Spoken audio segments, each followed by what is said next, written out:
Hello student, कैसे हो आप लोग और कैसे चल रही है आप लोगों की तैयारी। स्टूडेंट, इस वीडियो में 2024 का भूगोल का पेपर लेकर आया हूं। अब आप लोग कहेंगे कि सर 2024 का पेपर क्यों लेकर आया, क्योंकि भैया इस पेपर से आप लोगों को काफ़ी कुछ सीखने को मिलेगा कि पेपर कैसे आया था, पेपर का पैटर्न कैसे होता है। ठीक है, भूगोल का पेपर कैसे इस बार 10 मार्च के पेपर में आप लोगों का पूछा जाएगा।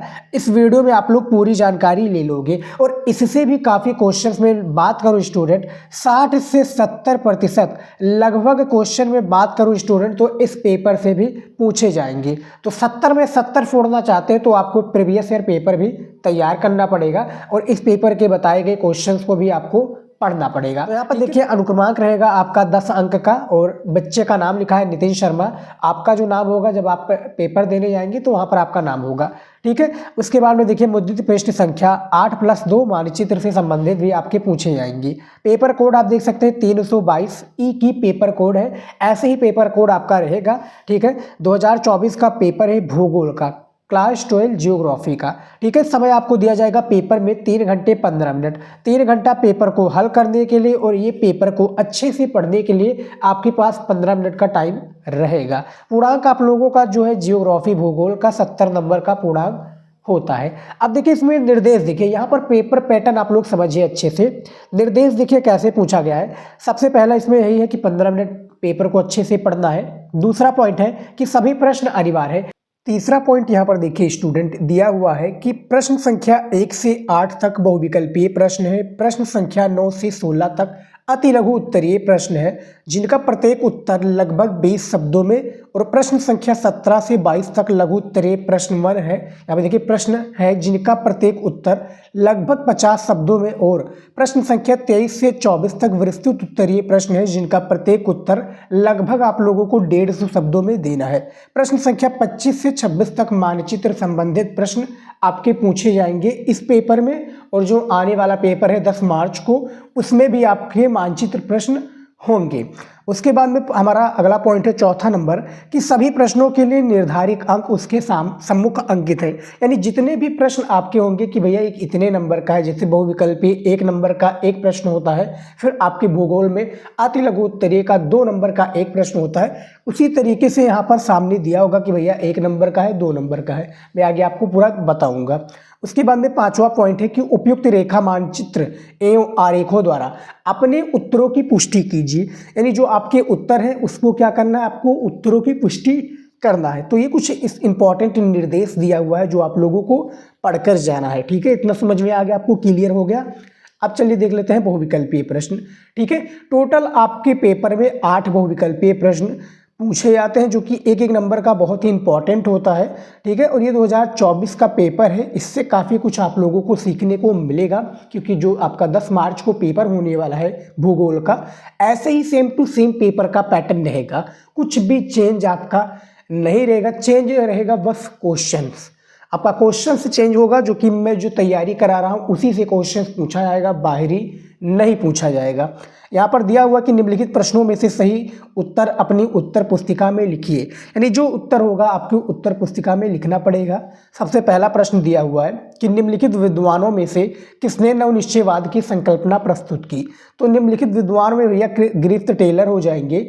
कौन से भूगोलवेत्ता हो जाएंगे आप लोग बताइए, अमेरिकन, जर्मन। ठीक है, कौन से हो जाएंगे ये कमेंट में आप लोग जल्दी से बता दीजिए। आप लोग तैयारी करते हैं भूगोल को तो उसका आंसर आप दे दीजिए। तो पहले क्वेश्चन का सा वाला राइट आंसर हो जाएगा। 1 नंबर का क्वेश्चन था, मैंने आपको बता दिया है। दूसरा क्वेश्चन देखिए, मानव विकास की अवधारणा निम्नलिखित में से किस विद्वान की देन है। तो ये आपका डॉक्टर महबूब उल हक हो जाएंगे जो कि एक पाकिस्तानी अर्थशास्त्री है।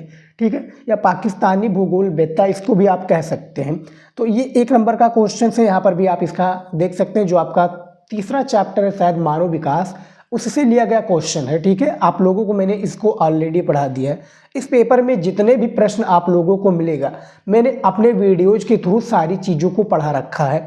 आप लोग वीडियो नहीं देखे तो प्लेलिस्ट आप लोग जरूर चेकआउट कर लीजिएगा स्टूडेंट। ठीक है, आपको 70 में 70 लेकर आना है तो आपको अच्छे से तैयारी करना पड़ेगा। 70 में 69 लेकर आना है तो अच्छे से आपको पढ़ना पड़ेगा। हमारे वीडियोज के थ्रू इंपॉर्टेंट क्वेश्चंस को तैयार करना पड़ेगा। तीसरा क्वेश्चन देखिए स्क्रीन पर कि निम्नलिखित में से कौन सा प्राथमिक क्रियाकलाप नहीं है। यानी इनमें से आपको चारों में से बताना है कि कौन प्राथमिक क्रियाकलाप नहीं है। क्या आपका खनन हो जाएगा, कृषि हो जाएगा, परिवहन या आखेट। तो भैया इनमें से जो परिवहन हो जाएगा वो करेक्ट आंसर हो जाएगा, जो कि यहाँ पर बताया गया है, साफ साफ अक्षरों में बताया गया है कि नहीं है। ठीक है, तो आपका परिवहन हो जाएगा। परिवहन और आपका एक और हो जाएगा, शायद आपका परिवहन और वातावरण ऐसे कुछ हो जाएगा। ठीक है, ये आपके दो चीज हो जाएंगे। उसके बाद में देखिए चौथा है कि निम्नलिखित में से किस प्रकार की अर्थव्यवस्था में उत्पादन के कारकों को स्वामित्व व्यक्तित्व होता है। ठीक है, स्वामित्व और व्यक्तित्व होता है, जो कि 4 नंबर का आपका ए पूंजीवाद हो जाएगा, बिल्कुल करेक्ट आंसर। ठीक है, ये टोटल 4 क्वेश्चन थे। इसके बाद में और भी क्वेश्चन थे, इसमें मैं आपको दिखा दूँ क्लियरिटी के साथ में मैं आपको दिखाऊंगा स्टूडेंट, ताकि आपको सारी चीज़ें समझ में आए और आप उसका आंसर देने में सक्षम हो। 5 नंबर क्वेश्चन है, स्क्रीन पर आप देखिए कि निम्नलिखित में से किस राज्य में जनसंख्या का घनत्व सर्वाधिक है। यानी वो कौन सा राज्य है भैया जिसमें जनसंख्या का घनत्व सर्वाधिक है। यहाँ पर बताया जा रहा है पश्चिम बंगाल। अब बुक के हिसाब से तो बताया जा रहा है भैया पश्चिम बंगाल। आपके हिसाब से इसका राइट आंसर क्या होना चाहिए? क्या पंजाब होना चाहिए या केरल होना चाहिए? करेक्ट आंसर जल्दी से नीचे कॉमेंट में बता दीजिए। ठीक है, 6 नंबर क्वेश्चन है, भारत में निम्नलिखित में से किस स्थान पर पहला परमाणु ऊर्जा केंद्र स्थापित किया गया था। तो भैया ये आपका तारापुर हो जाएगा, जो कि महाराष्ट्र में है, आपका वर्तमान में महाराष्ट्र में है तारापुर। आप लोग बताइए। नरोरा जो हो जाएगा ये उत्तर प्रदेश के बुलंदशहर में है स्टूडेंट, उत्तर प्रदेश के शायद बुलंदशहर में है। ठीक है, जो जिला है बुलंदशहर उसमें शायद है नरोरा। ठीक है, 7वां क्वेश्चन है कि निम्नलिखित में से किस राज्य से होकर इंदिरा गांधी जो है नहर गुजरती है। ये आपका कहाँ से हो जाएगा भैया? राजस्थान हो जाएगा। राजस्थान के कुछ जिलों से एंटर करते हुए शायद आपका जो कि पंजाब में शायद भी जाती है। आप लोग कमेंट में बताइए कि पंजाब में जाती है, लेकिन राजस्थान में तो ये कन्फर्म है कि भैया जो है नहर गुजरती है। ठीक है, 7वें का आपका सा राइट आंसर हो जाएगा। अगला क्वेश्चन है 8 नंबर, देखिए हल्दिया पतन जो कि बंदरगाह अवस्थित है कहाँ पर? तो ओडिशा में तो बिल्कुल भी नहीं है, आपका पश्चिम बंगाल हो जाएगा स्टूडेंट, जो कि बंगाल की खाड़ी से शायद मिलती है। आपका 8वें का सा नंबर जो है बिल्कुल सही हो जाएगा। 8 नंबर का सा आंसर बिल्कुल यहाँ पर सही आपको देखने को मिल जाएगा। तो 8 बहुविकल्पीय प्रश्न कुछ इस तरह से दिए होंगे, यानी पूरी बुक से दिया होगा, और जो आपका चाहे सेक्शन ए हो या सेक्शन बी हो, चैप्टर से दिए होंगे, और कहाँ से दिया जाएगा ये किसी को नहीं पता होगा, लेकिन दिया जाएगा आपकी बुक में। जैसा कि मैं बता दूं, ये बंदरगाह से रिलेटेड है, फिर नहर से गुजरती है, ठीक है, परमाणु ऊर्जा से रिलेटेड है, जनसंख्या से रिलेटेड है, तो चैप्टर्स आपके दिए हुए हैं बुक में।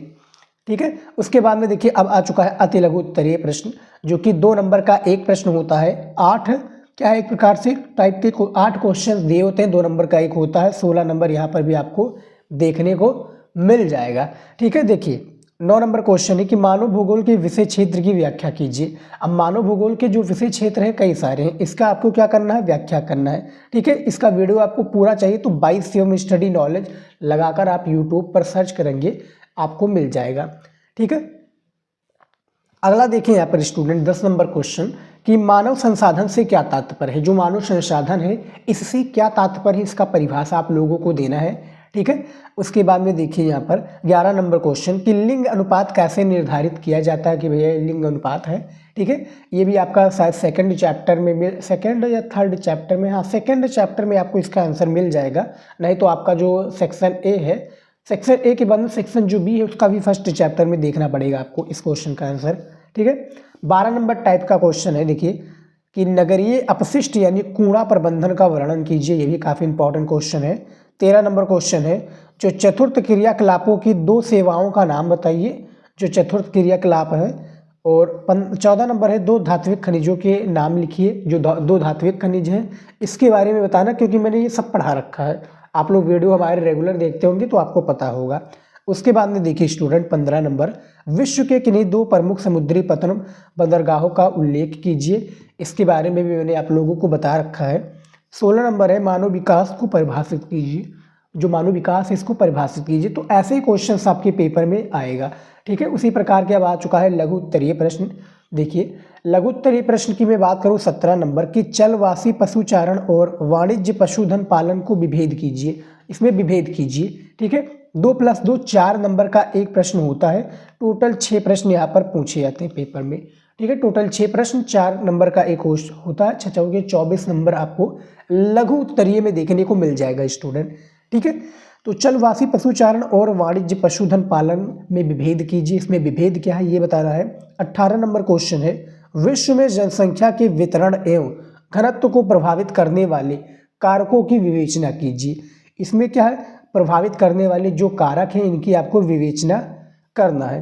19 नंबर क्वेश्चन है कि प्राथमिक एवं द्वितीयक गतिविधियों में विभेद कीजिए। जो प्राथमिक एवं द्वितीयक गतिविधि है इसमें विभेद करना है। लास्ट है हमारा 20 नंबर क्वेश्चन, देखिए कि प्रवास के उद्गम स्थल और यहाँ पर देखिए गंतव्य स्थल में विभेद कीजिए, यानी आना जाना में जो है भैया डिफरेंस, इसमें आपको विभेद करना है। ठीक है, अंतर बताना है इसके बारे में। और 21 नंबर क्वेश्चन है कि भारत में पर्वतीय क्षेत्र विकास कार्यक्रमों की प्रमुख विशेषताओं का उल्लेख कीजिए। जो भारत में पर्वतीय क्षेत्र विकास कार्यक्रम है इनकी प्रमुख जो विशेषताएं इसका आपको उल्लेख करना है। ठीक है, अच्छे से उल्लेख कीजिए। 22 नंबर क्वेश्चन है, भारत में जल संरक्षण के महत्व का संक्षिप्त में उल्लेख कीजिए। जो भारत में जल संरक्षण का महत्व भैया इस पर आपको डिटेल से क्या है उल्लेख करना है। समझ में आ गया?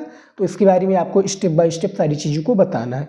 तो ये टोटल 6 आपके लघु उत्तरीय प्रश्न हो जाएंगे स्टूडेंट। ठीक है, ये लघु उत्तरीय प्रश्न है टोटल 6 जो कि आप लोगों को अभी से तैयार कर लेना है। और ऐसे ही क्वेश्चंस आपके पूछे जाएंगे। यहाँ पर आप स्क्रीन पर देख सकते हैं, उसके लिए नंबर भी निर्धारित है, यहाँ पर आपको साइड में दिख रहा होगा। ठीक है, अब आ चुका है विस्तृत उत्तरीय प्रश्न। ये देखिए स्टूडेंट, ठीक है, विस्तृत उत्तरीय प्रश्न जो कि टोटल आपके 2 ही प्रश्न का आपको पेपर में उत्तर देना होता है और आपको इनमें से ठीक है 4 प्रश्न दिए जाते हैं। यहाँ पर देखिए विस्तृत उत्तरीय भूगोल का 23 नंबर क्वेश्चन है कि मानव भूगोल क्रियाशील मानव तथा अस्थिर पृथ्वी के बीच परिवर्तनशील संबंधों का अध्ययन है। इस कथन का परीक्षण कीजिए। भैया इस कथन के बारे में आपको डिटेल से बताना है। लगभग 150 शब्दों में इसका आपको आंसर देना है, तब जाकर आपको भूगोल में स्टूडेंट 6 नंबर दिया जाएगा पेपर में। कितने नंबर दिए जाएंगे आपको? 6 नंबर पेपर में दिया जाएगा। उसके बाद में देखिए अथवा करके क्वेश्चन है कि ग्रामीण एवं नगरीय बस्तियों में विभेद कीजिए तथा उनकी प्रमुख विशेषताओं की विवेचना कीजिए। तो जो ग्रामीण एवं नगरीय बस्तियां हैं इसमें आपको विभेद यानी अंतर बताना है तथा उनकी जो प्रमुख विशेषताएं हैं, ठीक है, ग्रामीण बस्तियों की और नगरीय बस्तियों की, इसकी आपको विशेषताओं के बारे में डिटेल से बताना पड़ेगा। ठीक है, तो इसमें भी आपको 3 नंबर दिया जाएगा विभेद करने के लिए और 3 नंबर दिया जाएगा इनकी विशेषताओं को बताने के लिए। अगला क्वेश्चन है 24 नंबर, भारत में लौह अयस्क के उत्पादन एवं वितरण का वर्णन कीजिए। थोड़ा डिटेल से आपको 150 शब्दों में बताना पड़ेगा इसके बारे में। अथवा करके दिया हुआ है सतत पोषणीय विकास के महत्व पर प्रकाश डालिए। ये क्वेश्चंस के बारे में मैंने अगले साल बताया था स्टूडेंट, और काफ़ी स्टूडेंट ने आकर मुझे धन्यवाद दिया था क्योंकि ये क्वेश्चंस को मैंने ऑलरेडी बता रखा था। ठीक है, तो सतत पोषणीय विकास के महत्व पर आपको टिप्पणी लिखना है। 6 नंबर का आपका ये मोस्ट इंपॉर्टेंट क्वेश्चन है स्टूडेंट। ठीक है, 6 नंबर के लिए आपको इतना तैयार करना पड़ेगा। उसके बाद में देखिए मानचित्र संबंधित प्रश्न आ चुका है आपका। मानचित्र संबंधी प्रश्न 25 नंबर क्वेश्चन देखिए यहाँ पर। अब जो कि मानचित्र से रिलेटेड आपके प्रश्न यहाँ पर होंगे। भारत के दिए गए रेखा मानचित्र पृष्ठ 9 पर निम्नलिखित को उपयुक्त चिन्हों को द्वारा दर्शाइए और उनके नाम भी लिखिए। ठीक है, यानी यहाँ पर आपको उपयुक्त चिन्ह द्वारा दर्शाना है, उसके नाम भी लिखना है। मैं आपको दिखा दूँ स्टूडेंट, यहाँ पर इस तरह से आपके इंग्लिश में क्वेश्चन, यानी इंग्लिश जो टाइप के स्टूडेंट हैं भैया, इंग्लिश टाइप वाले स्टूडेंट के लिए भी यहाँ पर दिया हुआ है। ठीक है, तो चलिए इसका आंसर दिखा देता हूँ मैं। इस प्रदेश की राजधानी है, देखिए आधा नंबर आपको दिया जाएगा स्टूडेंट। मैं आपको बता दूं आधा नंबर दिया जाएगा किसके लिए? आधा नंबर दिया जाएगा आप जब कॉपी में लिखेंगे, और आधा नंबर दिया जाएगा आपको जब आप इसको मैप में दर्शाएंगे। जो भारत का मानचित्र होगा उसमें जब दर्शाएंगे तब आपको जाकर क्या है एक प्रकार से नंबर दिया जाएगा। कितना नंबर दिया जाएगा? 1 नंबर दिया जाएगा एक प्रश्न के लिए, तब 1 नंबर दिया जाएगा। आधा नंबर कॉपी में और आधा नंबर आपको मैप में दर्शाने के लिए। आपको नहीं समझ में आ रहा कि भारत का मानचित्र कैसे भरे, तो मैंने वीडियो ऑलरेडी बना रखा है, आपने नहीं देखा चैनल पर मिल जाएगा वीडियो। ठीक है, तो इस प्रदेश की राजधानी यानी उत्तर प्रदेश की राजधानी है तो लखनऊ हो जाएगी स्टूडेंट। ठीक है, उत्तर प्रदेश की राजधानी। उसके बाद में दूसरा क्वेश्चन है कि झारखंड राज्य एक प्रमुख कोयला उत्पादक क्षेत्र है, तो इसमें जो झारिया हो जाएगा स्टूडेंट वो आपका बिल्कुल करेक्ट आंसर हो जाएगा। ठीक है, उसके बाद में अगला क्वेश्चन है तीसरा नंबर कि भारत का एक प्रमुख नाभिकीय ऊर्जा केंद्र हो जाएगा। ठीक है, प्रमुख नाभिकीय ऊर्जा केंद्र हो जाएगा भारत का, तो वो आपका नरोरा हो जाएगा, ठीक है, नरोरा। यहाँ पर भारत का एक प्रमुख नाभिकीय ऊर्जा केंद्र जो कि उत्तर प्रदेश की यहाँ पर बात हो रही है, ठीक है। यदि आपका बात होता जो कि एक प्रकार से अलग है तो वहाँ पर हो जाएगा स्टूडेंट, आप लोग कमेंट में बताइए, वहाँ पर आपका शायद तारापुर हो जाएगा। क्या तारापुर होना चाहिए या नरोरा, कमेंट में ज़रूर बताइएगा, ठीक है। नरोरा है उत्तर प्रदेश का और तारापुर है पूरे एक प्रकार से भारत का।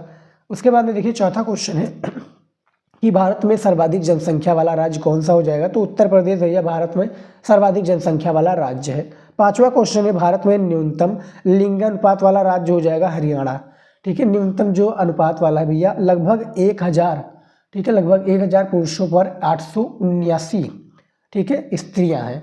तो ये 5 क्वेश्चन था जो कि मैंने बता दिया। और हरियाणा कहाँ पर है, उत्तर प्रदेश कहाँ पर है, लखनऊ कहाँ पर है, ठीक है, इसके बारे में मुझे बताने की आवश्यकता नहीं क्योंकि आप लोग इंटेलिजेंट स्टूडेंट, इसके बारे में आपको पता है, ठीक है, मैंने आपको बता रखा है, आप इतना तो जानते होंगे। उसके बाद में देखिए स्टूडेंट यहाँ पर केवल दृष्टिबाधित परीक्षार्थियों के लिए प्रश्न संख्या 25 के स्थान पर है। निर्देश है कि निम्नलिखित प्रश्नों के उत्तर सही उत्तर अपने उत्तर पुस्तिका में लिखिए, मानचित्र का प्रयोग ना कीजिए, ठीक है। जो स्टूडेंट देख नहीं पाते, ठीक, जिनका हाथ नहीं है, जिनका पेपर को किसी दूसरे के थ्रू होता है, ठीक है, तो वो क्या कीजिए, प्रश्न का उत्तर दे दीजिए, उनको एक एक नंबर दे दिया जाएगा, ठीक है, उनको ज़्यादा प्रॉब्लम झेलने की आवश्यकता नहीं। लेकिन जिनके प्रॉब्लम नहीं है स्टूडेंट और ये तरीका अपनाएंगे तो उनका नंबर कट जाएगा भैया, ठीक है, आपको भरना पड़ेगा मानचित्र, समझ में आ गया। उसके बाद में देख लेते हैं अगला, यहाँ पर